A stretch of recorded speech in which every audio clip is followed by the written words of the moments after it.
Good morning বন্ধুরা, সবাই এটা গুড মর্নিং বলছে এই কারণে যেহেতু সকালে ভিডিওটা পোস্ট করছি, তাই সবাইকে good morning and happy Christmas. আবারও নেক্সট টাইমে বলবো হ্যাপি ক্রিসমাস।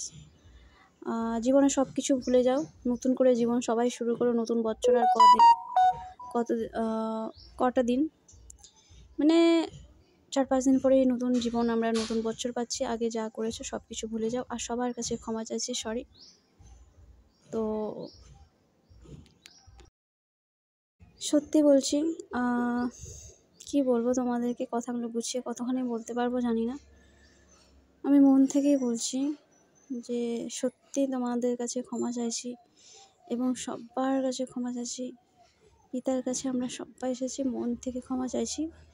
আমি সব কিছু ভুলে গিয়ে এবং আমরা সবাই ভুলে গিয়ে নতুন বছরের নতুন জীবন শুরু করব এবং নতুন যা যা ভুল করেছি সবগুলো ভুলে নতুন করে আবার শুরু করব। তো যাই হোক, এখানে ফোন চলে আসছিলো, তো কথা বলতে পারিনি আমি। ফোনটা মানে কি বলবো, এডিট করার সময় কোনো ফোন আসলে আর একটাই মোবাইল এডিট করো। বাচ্চাটা কি কিউট, দেখো পেছনে বাচ্চাটা কি সুন্দর করে তাকাচ্ছে আমাকে, কি কিউট বাচ্চাটা। আমি অনেকক্ষণ ধরে বলছি আমার দিকে তাকাও, এখন তাকালো। যাই হোক, খুবই সুন্দর।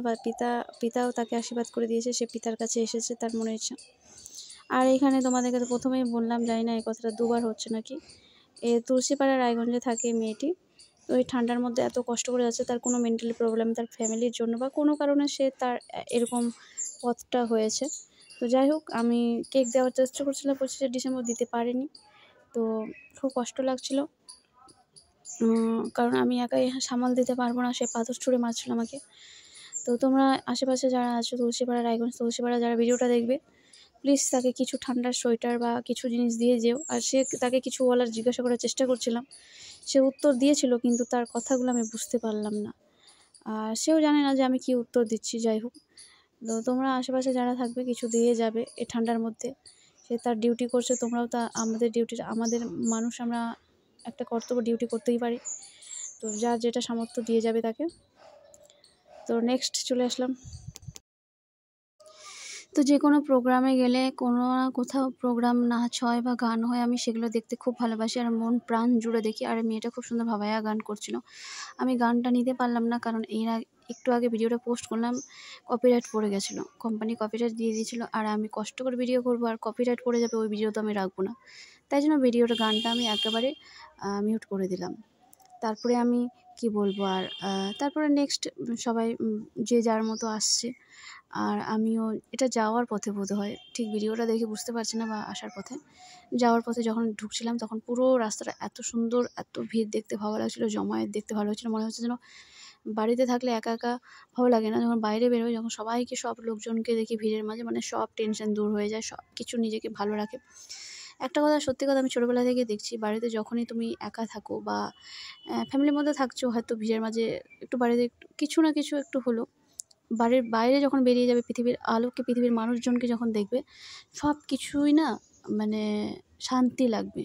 কি বলবো, আমি জ্ঞান দিচ্ছি না, সত্যি তোমরাও একবার মানে করে দেখো। যখনই বাইরে বেরোবে, পৃথিবীর আলো যখন দেখবে, বাইরে যখন বেরোবে, দেখবে যে নিজেকে খুব হালকা লাগবে, নিজের মনটা শান্ত, যতটা রাগ, যতটা কত কিছু আছে সব কিছু না হালকা হয়ে যাবে। যাই হোক, এই কথাগুলো আমি দুবার বলছি না একবার বলছি, জানি না, আমার যেহেতু কথাগুলো এডিট করতে পারছি না ঠিক মতন। তো কি বলবো, ভালো থেকো। আর এখানে অনেক সুন্দর সুন্দর হ্যান্ডসাম ছেলেগুলো ছিল এখানে, যদিও নেগেটিভ ভেবো না, আমি সবারই ভিডিও করছি, তো পেছন দিকে দিয়েছি, ভাইও হতে পারে, বন্ধুও হতে পারে, দাদাও হতে পারে। তো যাই হোক, নেগেটিভ ভেবো না, সবারই ভিডিও নিচ্ছি, সবাইকে দেখাচ্ছি ভিড়ের মাঝে, সবাই নিজের ইচ্ছা নিয়ে, কষ্ট নিয়ে পিতার কাছে এসেছে। এখানেও একটা গান হচ্ছিলো, সেখানে ওই গানটাও নিইনি, গানটা কপিরাইট পড়ে যাবে বলে। আর আমি যে কোনো নাচ হোক, নাচের স্টেপগুলো দেখি, আর গান যে করে তার গানগুলো খুব সুন্দর, লাইনগুলো শুনি, বাক্যগুলো শুনি, খুব ভালো লাগে। অনেকক্ষণ ছিলাম এখানে। আমি আগামী বছরে গেছিলাম ওখানে কর্ণজোড়াতে, তো অনেক ভিড় হয়েছিল, আর ওখানে যেতে আমার খুব ইচ্ছা হয়েছিল, এবার অনেক যেতে চেয়েছিলাম, কিন্তু যাই হোক, অনেক বন্ধুবান্ধবরা কাজের ফাঁকে হয়তো আসতে পারেনি, আর একা একা যেতে সব জায়গায় ভালো লাগে না, আর এটা যেহেতু বাড়ির পাশেই বা বাড়ির সামনেই, তাই চলে আসলাম। আর এখানে এসে দেখছি এখানেও খুব সুন্দর হয়েছে, খুব ভালো লাগছে, খুবই ভালো লাগছে। নতুন বছরে আমরা নতুন করে ফেলে আসা দিনগুলোকে ভুলে গিয়ে সব নতুন করে ফিরে আসব, নতুন করে জীবনটা কাটাবো। ভগবান কিছু না কিছু আমাদেরকে একটা পথ দেখাবে। আর পিতা তো আছে, পিতা যখন 25শে ডিসেম্বর জন্মগ্রহণ করেছেন আমাদেরকে সবাইকে প্রাণ ভরে আশীর্বাদ করেছেন, আর আমরা নিশ্চয়ই একটা পথ দেখতে পারবো। অনেক বকবক করছি, জানি না এটা আগে কথা হয়ে গেছে নাকি, বলতে পারছি না। তো এখনও আসছে লোকজন, তবুও ভিড় কমছে না, অনেকে প্রোগ্রাম দেখছে। আর আমি ভিডিওটা ব্যাক করে করছি না, সামনে থেকে করছি, আমি নিজেও জানি না। যখন কথা বলছি ভিডিওটা হয়ে যাচ্ছে, টেনে যাচ্ছে, আর কথা আমার পরে হচ্ছে, বুঝতেই পারছো, পরে ভয়েস দিয়েছি। তো সবাইকে ক্ষমা চাইছি, মন থেকে ক্ষমা চাইছি, বন্ধু বান্ধব, ভাই বোন, আত্মীয় স্বজন, সবাইকে ক্ষমা চাইছি। তুমি আমাকে সব কিছু ক্ষমা করে দিও পিতা, এবং সবার কাছে ক্ষমা চাইছি। আমি যদি ভুল কোনো কিছু করে থাকি আমাকে ক্ষমা করে দিও। আর কি বলবো, আর কি দেখাবো তোমাদেরকে, এখানেও আরেকটা গান হচ্ছিল, গানটা আবার মিউট হয়ে গেছে। তো যাই হোক, আর কি বলবো তোমাদেরকে, এখানে গান হচ্ছিলো, গানটা নিতেই পারছি না, শোনাতেও পারছি না, যে গানটা শুনলে তোমাদের মন ভরে যাবে, প্রাণটাও ছুঁয়ে যাবে। আর গানটা আমি নিতেই পারছি না। একবার ভিডিওটা আপলোড করার পর কপিরাইট করে দিল। যতই হোক, আজকে 12টার সময় ভিডিওটা পোস্ট হতে পারে, যেহেতু এডিটটা সকালে করছি তাই গুড মর্নিং বলে দিয়েছি, পরেও হতে পারে পোস্টটা।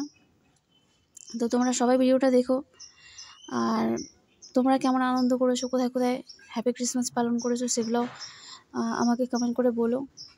আর যাদের ব্লগার তারা আমাকে ভিডিও শেয়ার করো, আমি দেখে নেব, এবং আমার সামনে আসলে তো অবশ্যই লাইক করে দেবো, কমেন্ট করে দেবো, শেয়ার করে দেবো। ভালো লাগলে লাইক করে দিও, কমেন্ট করে দিও, আমারটা শেয়ার করে দিও।